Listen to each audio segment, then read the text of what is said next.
Welcome to the first episode of Smart News. I'm Paul Pimentel of Smart Communications. Smart News will focus on issues that matter to you, your job, and your family. This is your news, your union, delivering information that matters to you. Our first story today, after almost 3 years of negotiations, SMART-TD and a coalition of rail unions reached a tentative national agreement with the nation's largest freight rail carriers on Friday, September 16th. A strike, which could have occurred as early as 12:01 a.m. on that Friday, would significantly impact the flow of the nation's supply chain. With us to provide an overview is SMART Transportation Division President Jeremy Ferguson. I'd like to start out talking about how we got to where we are with this tentative agreement that came out late last week as a result of late night negotiations. Presidential Emergency Board recommendation was issued in August, and that recommendation had a number of issues that were very important to the Smart Transportation Division. The first big victory we had coming out of that recommendation was the fact that the carriers did not prevail on forcing us into arbitration over our crew consist battles that we have going on. That being said, everybody realizes that we are currently in mediation over crew consist issues on a number of properties where the moratorium had opened up. The carriers were not happy with where they were in mediation. They wanted to fast track and send us right into arbitration within 6 months of the recommendation being finalized. And that would have prevented a lot of important issues from either being discussed, being negotiated, but rather put in front of an arbitrator to possibly be imposed on a membership without even a ratification. So that was a huge victory to protect the two-person crews. The recommendation also issued the largest pay raise in 47 years, in addition to 5 $1,000 a year bonuses for service recognition. And that is extra money in the member's pocket. Now, we had heard from our members time and time again that because of the attendance policies, they weren't getting time off. And we were successful in getting a rest days established for those that do not have rest days in through freight service. So our rule is that we wanted 5 days on, 2 days off on a voluntary basis. So those that wanted to stay working could, those that wanted to take time off to be with their family could.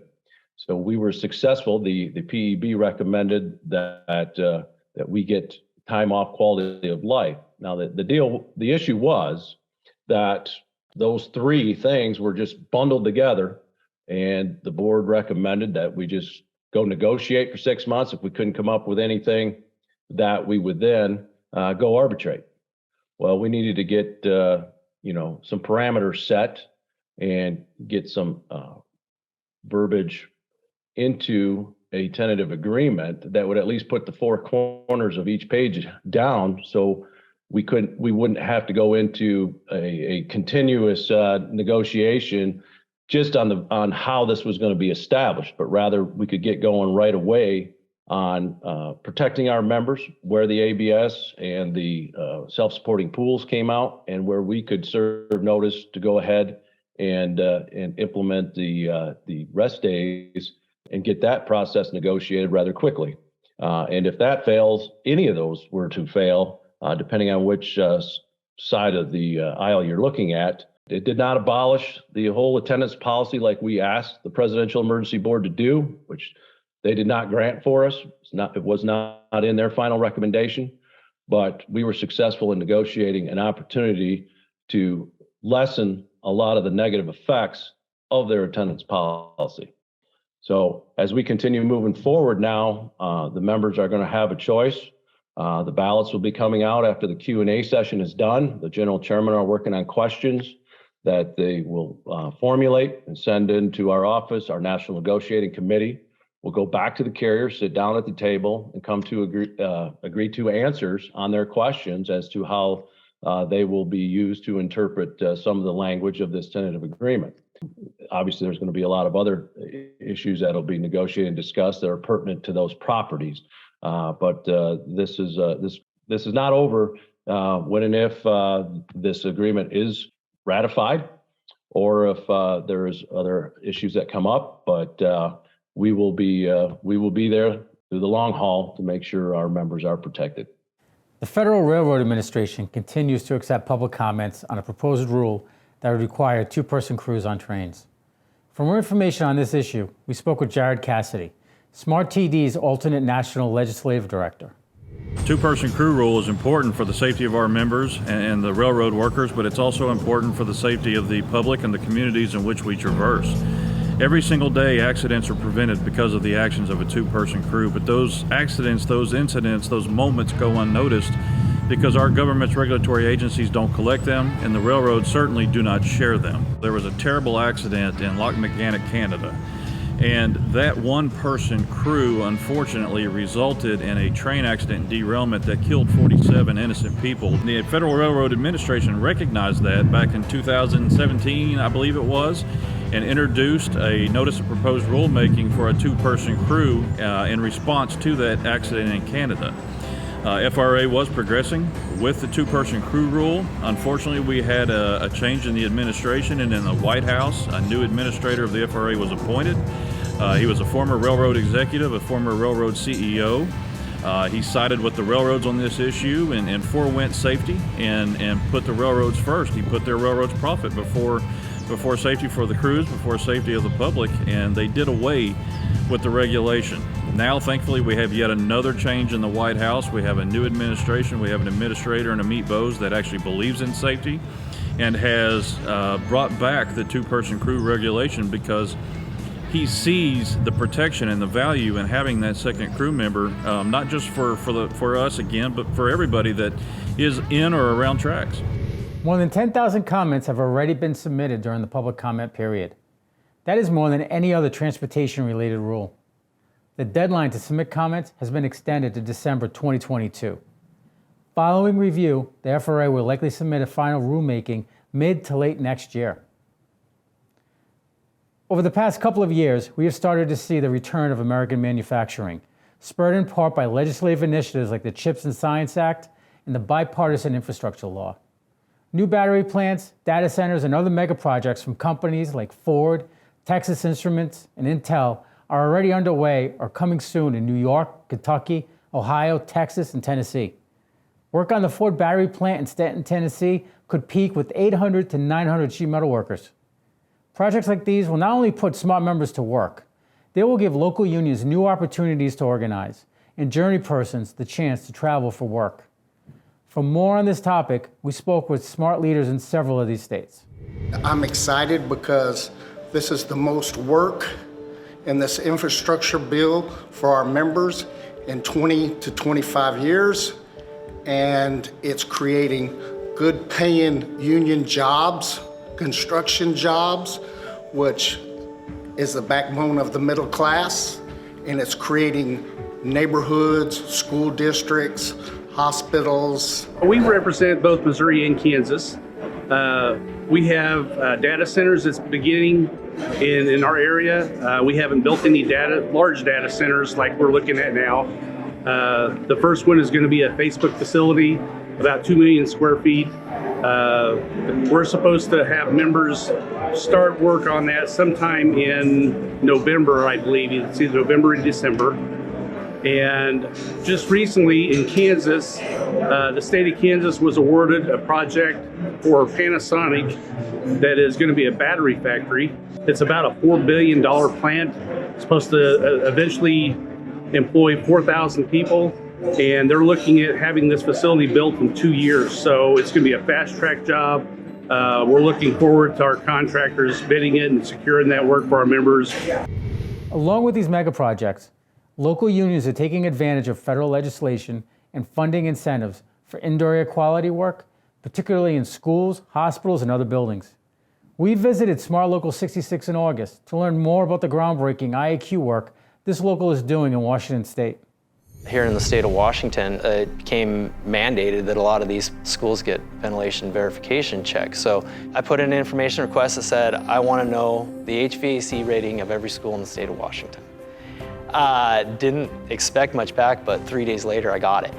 I got an HVAC rating of every system, not just every school, what the school was rated, but it was for every system in every school in the state of Washington. I want to say it was 5,000 different systems.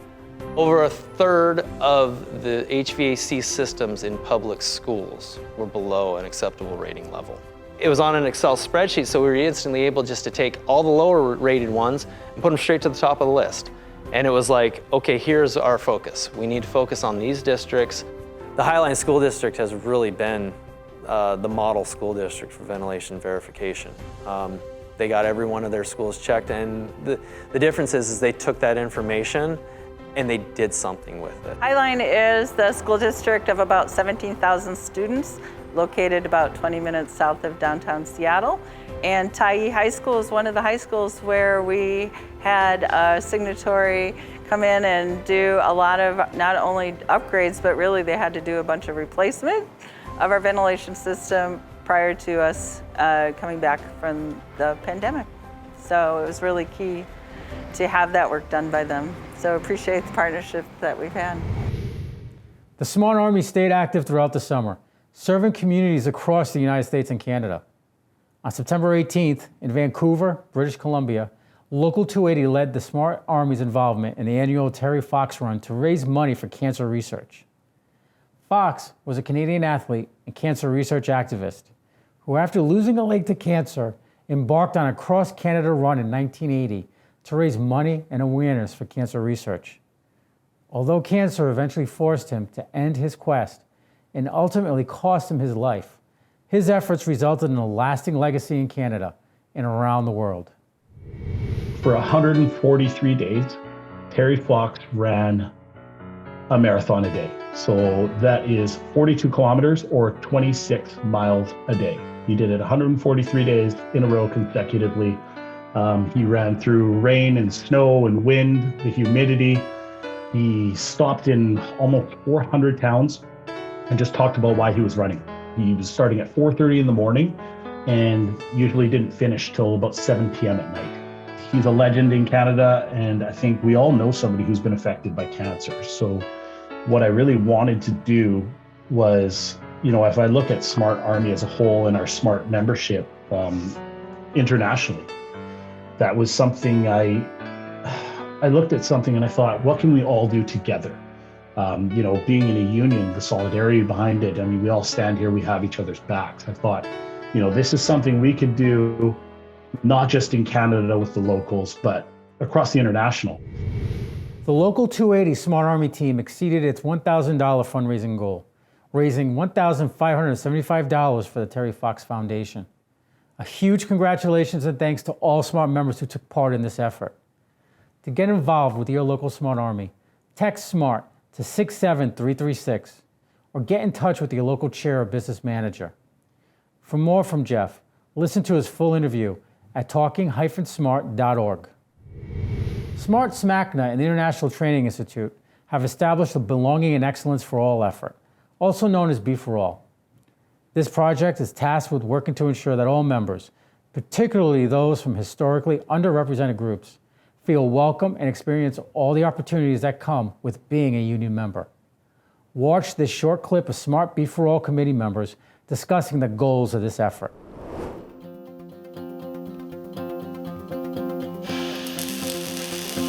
Everybody is included, everybody has a seat at the table and is heard. Every one of our members should be treated fairly. Everyone should get a fair shake at going to work.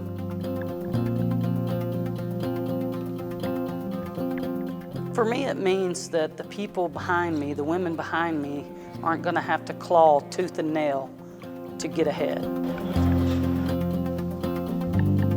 It means a lot for SMART to be a pioneer in creating equity, within the workplace. As you can see, this is an important effort for many of our brothers and sisters. Look for more information in coming months as we work to raise awareness about this important project. Earlier this week, we sat down with SMART General President Joseph Sellers to discuss the last 2 years of progress for SMART members. Let's take a look. General President Sellers, welcome to the program. Thank you, Paul. It's great to be here on our first episode of Smart News. Thank you for inviting me. So, General President Sellers, for our question today, what should SMART members consider when they show up at the polling place later this year in November? Well, I think that the main thing that we should consider is the progress that we, SMART, and labor has made in the last 20 months. SMART has worked with its allies in Congress and the administration to have huge victories for our members and their families. The current administration in Congress has made pension protection a priority with the American Rescue Plan, providing retirement security for SMART members and millions of members across our country. SMART worked with the administration in Congress to finally pass the bipartisan infrastructure law, which specifically invests in SMART members. The law made huge investments in the rail modernization and safety, as well as HVAC, manufacturing, and energy efficiency, and creating jobs for all SMART members. Congress and the administration also passed the CHIPS and Science Act into law, investing heavily in American semiconductor manufacturing, another industry that relies on SMART to build and maintain facilities, clean rooms, and ductwork. There is also the Inflation Reduction Act. The act will cut the cost of healthcare for millions of Americans, especially our retirees. The act also invests in American climate infrastructure, including transforming the automotive industry with electric vehicles, electric buses, and battery manufacturing. The auto industry will change, and SMART members will be called upon to build and maintain the future of American transportation. The new FRA administrator proposed a new two-person crew rule, which our railroaders need to protect safety, to protect their job, and to protect the communities that we roll through. The executive order on PLAs for federal projects that cost $35 million or more, raising labor standards and putting SMART members on these large governmental jobs. The current administration expanded funding for registered apprenticeship programs and repealed IRAPs. Let's not forget industry-related apprenticeship programs, which were introduced under the last administration to undermine our union's apprenticeship programs. The current Congress also put an end to the Cadillac tax, which would have punished union members and taxed our healthcare. The use of Cadillac is insulting and sounds like a luxurious benefit that maybe fits the top 1%. Our benefits, our healthcare, are working family benefits. The House of Representatives also passed the PRO Act and the National Apprenticeship Act in 2021, which will be signed into law by the president if we can get that passed through the Senate. So thank you, Paul. Thank you for giving me the opportunity to come into our first episode in this new program and really keeping our members up to date with the current reflection of what's going on across both of our countries. So thank you. Colonel President Sellers, thank you for being on this program today, and we look forward to having you on future broadcasts. Thank you. Great. My pleasure to do it. During this episode, we've covered many of our union's victories over the last 18 months, from the proposed rule for two-person crews to new work spurred by pro-worker legislation and mega projects. We have been able to achieve these wins because we have a Congress and an administration that works with us. They listen to us and they respond to our concerns. If anti-worker politicians and corporate special interests return to power, these opportunities will evaporate. Please use our voter information page to check your voter registration status. Visit smartunionvote.org. Make sure you're registered to vote for your jobs, your families, and for your union. Thank you, and make sure to tune in to our next episode of Smart News in early November. Solidarity forever.